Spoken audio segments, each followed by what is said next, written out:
ہمارے چینل میں خوش آمدید۔ چلیں شروع کرتے ہیں آج کی کہانی۔ اکثر لوگ ہمارے لیے آزمائش بن جاتے ہیں۔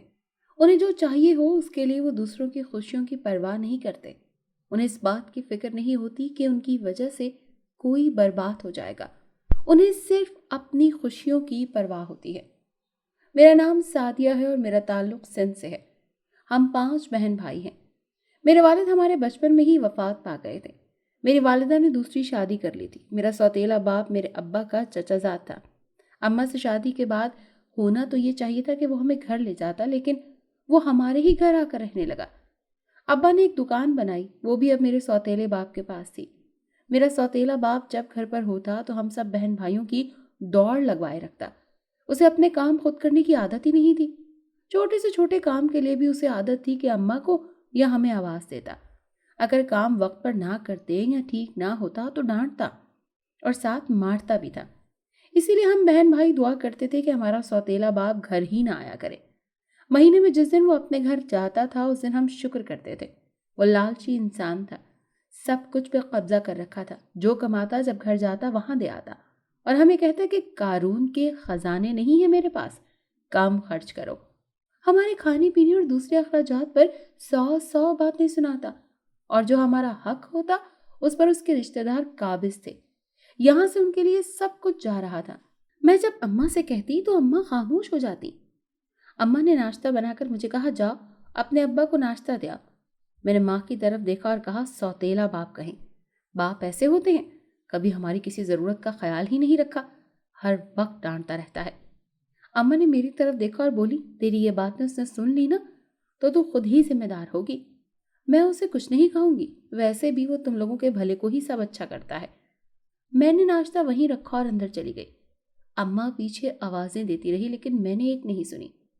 اماں اب شروع ہو گئی تھی کہ ٹھیک ہے، وہ صحیح کرتا ہے تم لوگوں کے ساتھ، اگر یہ نہ ہوتا تو تم لوگ تو مجھے ذلیل کر دیتے۔ میرا تو ڈر ہی نہیں میری اولاد کو۔ میں نے روتے ہوئے اپنے بھائی کی طرف دیکھا جو اب ہنس رہا تھا۔ کہنے لگا، اگر آرام سے ناشتہ دے آتی تو یہ باتیں نہ سننی پڑتی۔ تمہیں بھی عادت ہے جب تک تمہاری بے عزتی نہ ہو تمہیں کھانا ہضم نہیں ہوتا۔ اب تیار رہنا، کچھ دیر میں اماں کے شوہر بھی آئیں گے پوچھنے کے لیے، اپنی ماں کو تنگ کیوں کرتے ہو؟ اب میری دوسری بہن ہنسنے لگی۔ میں نے حیرت سے اسے دیکھا۔ اسے میرے سوتیلے باپ سے ڈر نہیں لگتا تھا۔ وہ کہتی تھی، یہ سزا ہے ہماری جو دنیا میں ہم پر نازل ہوئی ہے، اس کے بدلے میں جنت میں ضرور ہمارے لیے کچھ اچھا ہوگا۔ میں اس کی بات سن کر کہتی تھی، زندگی سزا بن گئی، ایک ایک دن مشکل ہے اور تم جنت کی بات کر رہی ہو، وہ تو بہت دور ہے۔ اور میری بہن کہتی کہ امید پہ دنیا قائم ہے، تم بھی اسی امید پہ اسی دوزخ کو برداشت کرو۔ لیکن دوزخ سے رہائی کی صورت نظر نہیں آ رہی تھی۔ دوزخ میں خوشی سے کون رہتا ہے؟ یہ تو ہمارے گناہوں کی سزا ہوتی ہے، اور میرے گناہ مجھے بھی پتہ نہیں تھا کہ کیا تھے جو میں اس دوزخ میں جل رہی تھی۔ ہم 3 بہنیں بڑی تھیں اور بھائی چھوٹے تھے۔ ایک 7ویں جماعت میں تھا، دوسرا 5ویں جماعت میں تھا۔ میری بہن ایک فیکٹری میں کام کرنے جاتی تھی۔ یہ کام بھی میرے سوتیلے باپ نے ہی ڈھونڈ کر دیا تھا کہ سارا دن گھر پر ٹی وی دیکھتی رہتی ہو، کوئی کام کرو، اور کچھ نہیں تو اپنا جہیز ہی بنا لو۔ اماں اب دکان چلاتی، گھر بھی دیکھتی، اور میرا سوتیلا باپ نشے سے دھت سارا دن گھر پڑا رہتا۔ اماں منع کرتی تھی لیکن 1-2 بار جب اس نے اماں کو مارا اس دن سے اماں نے بھی کہنا چھوڑ دیا۔ میری ماں بہت خوبصورت تھی، کوئی کہتا نہیں تھا کہ تم لوگوں کی ماں ہے، سب اسے ہماری بہن سمجھتے تھے۔ لیکن سب اس کی حالت مار کھا کھا کر اب اور وقت کے تانے سن سن کر مزید بری ہو گئی تھی۔ میری بہن میری نسبت بہت خوبصورت تھی۔ میں ایک عام سے نقوش والی سانولی سی لڑکی تھی، اور ہمارے معاشرے میں لڑکی کا سانولا ہونا بڑی سزا بن جاتا ہے۔ سانولا تو کوئی کہتا نہیں، کالی ہی کہنے لگ جاتے ہیں۔ میرے ساتھ بھی یہی ہوا تھا۔ میں جب بھی اپنی بہنوں کے ساتھ باہر جاتی، محلے کی کوئی بھی عورت مل جاتی تو یہی کہتی، تم کچھ لگایا کرو منہ پر، ہو سکتا ہے رنگ تھوڑا سا صاف ہو جائے۔ لیکن میں نے کسی کی بات پر عمل نہیں کیا۔ کبھی مجھے لگتا تھا جیسی ہوں ٹھیک ہوں، کیا فرق پڑتا ہے؟ لیکن گھر میں بھی یہی ہوتا تھا۔ تب مجھے بہت دکھ ہوتا تھا جب میرے بہن بھائی کہتے کہ تم لگتی نہیں ہو کہ ہماری بہن ہو۔ کبھی اماں سے کہتے کہ کسی کچرے کے ڈھیر سے اٹھایا ہے اسے۔ میری بہن کہتی، کچرے سے نہیں، اسے پکھی باز چھوڑ گئے تھے۔ کبھی کبھی تو مجھے لگتا تھا کہ واقعی میں ان کی کچھ نہیں لگتی۔ اگر لگتی ہوتی تو میرا احساس کرتے، میرے دل پہ وار نہ کرتے،